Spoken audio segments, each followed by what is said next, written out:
So by the way, on Wednesday, we had a smoke alarm here, and we were all very distressed, and it turned into some kind of bug. So we had services Friday night, but I wasn't exactly me on Thursday and Friday. So apologies.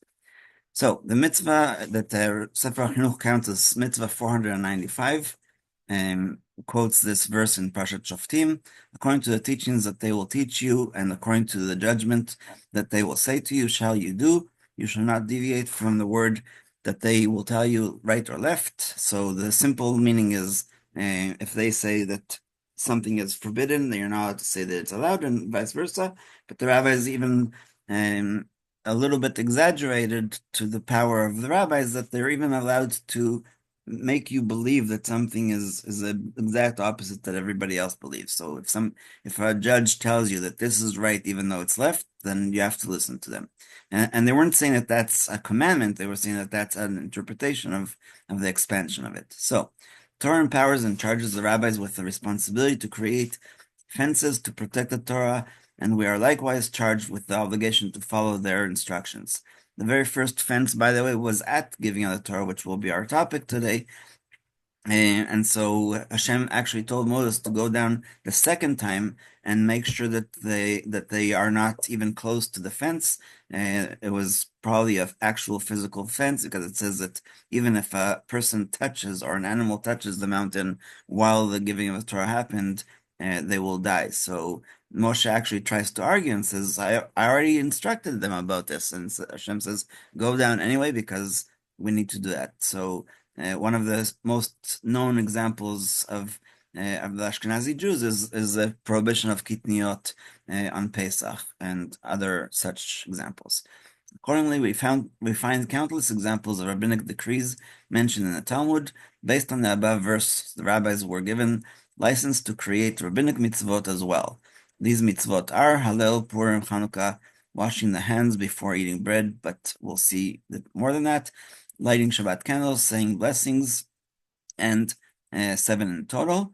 Accordingly,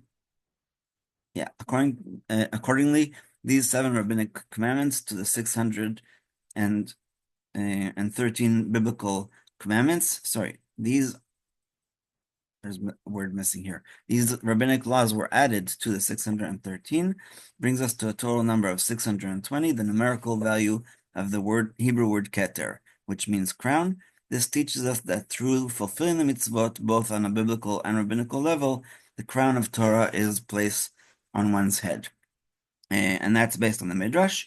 So the Midrash says, Midrash Rabbah and Bamidbar, that there are 613 letters in the first commandments, the ones that are in the book of Exodus, Yitro chapter 20, verses 2 to 17, corresponding to the 613 mitzvot in the Aseret HaDibrot, the 10 utterances, the 10 commandments, and the opening phrase, I am the Lord your God, Anochi, up until the phrase that is to your friend, Asher L'Re'echa, and with the additional 7 Hebrew letters of Asher L'Re'echa.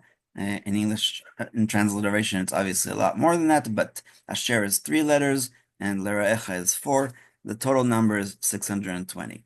The Midrash connects the 7 extra letters to the 7 days of creation, the first opinion we'll see, which teaches us that the world was created in the merit of the Torah.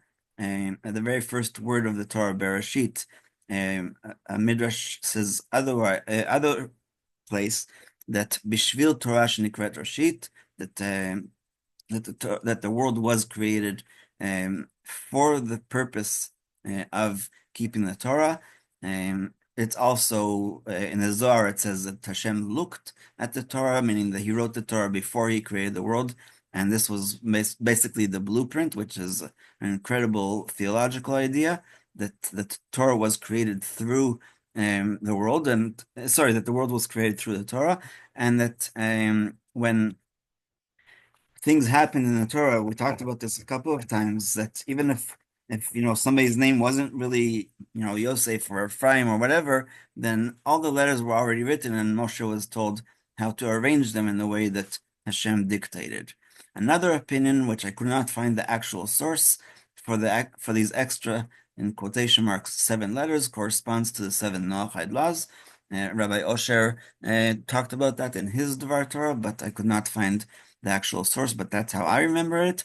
But the third one and the most known one is from the Shla in Shnei Luchot HaBrit in the name of the Kadmonim, the early rabbis. He doesn't quote exactly who, but the 620 letters of the Ten Commandments, 613 plus 7, represent the 613 biblical commandments, together with the 7 rabbinical ones, which are. But before we go to that, the Gemara in Makot talks about how everybody agrees that there were 613 commandments originally given.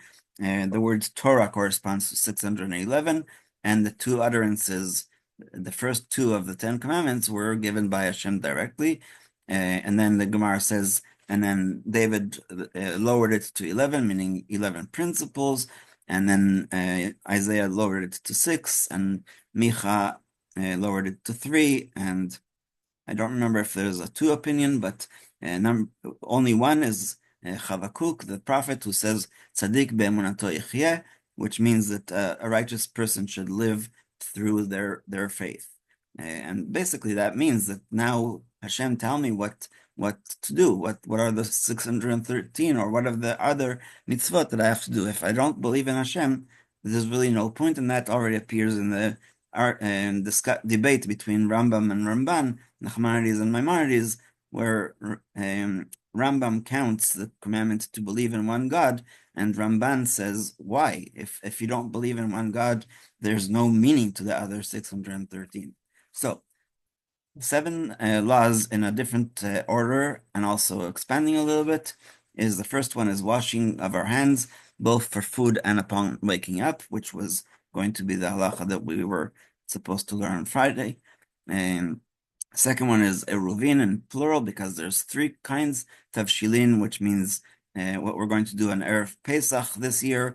Erev Pesach will be on Wednesday, so we have Thursday, Friday, Shabbos outside of Israel. And so we are going to have to set aside 2 foods that we already prepared on Wednesday to be eaten on Shabbat, and that way we can cook from Yom Tov to Shabbat. Because most people aren't going to be able to make all the meals for Shabbat already on Wednesday. First of all, they might get moldy, and second of all, there's issues of space and refrigeration, etc. By the way, when I was volunteering in the caravan community of the Ethiopian immigrants in the 90s, they had these tiny 2-cubic refrigerators. So we brought our food from the yeshiva, and there was nowhere to put it. So some of the food by Shabbos went bad. It was Rosh Hashanah, which is also in Israel 2 days, so it was a 3-day Yantiv. The second one is Chatzirot, which we talked about when we were learning Shabbat, about making the domain of the courtyard of our few houses in the neighborhood into a Chatzer Meshutefet, into a common area where we can carry from one house to the other. And Tchumin is to leave the city to the next city, and we talked a little bit about that where the distance, according to the Torah, is 12 mil, approximately 8 miles, and according to the rabbis, they limited it again because of offense, I believe, to 1 mil, which is approximately 600 or 700 yards. And then you're allowed to extend it by putting food for 2 meals in that place where you can continue another meal. The third one is brachos, all blessings. So not only berkot hane'enim on food before and after, but also the blessings before doing mitzvot, blessings when we see thunder, when we see lightning, when we hear thunder, when we smell. All the blessings are included in one category, where the rabbis said that you must make a blessing. One must make a blessing before and after eating, and before doing mitzvot, etc. Shabbos candles, which are not mentioned in the Torah, but are a very good rabbinical decree. Megillah and Olive Purim's, oh, sorry, I forgot to write the rest of the word. Olive Purim's mitzvot, which are to have a banquet, to send shalach manos, and to give money to the poor.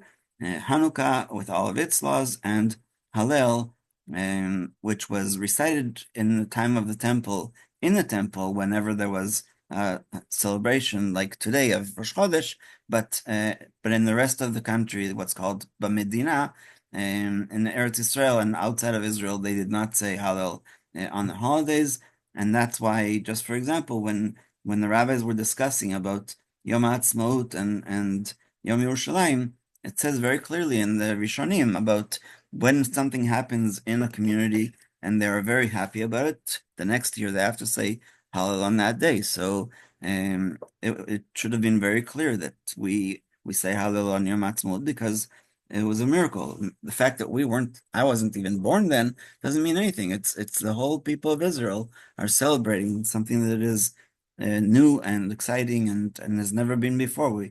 We haven't since the days of Bar Kokhba, and even then, we didn't have the authority to decide whatever we wanted for our own country. And so we'll stop here and open up for questions.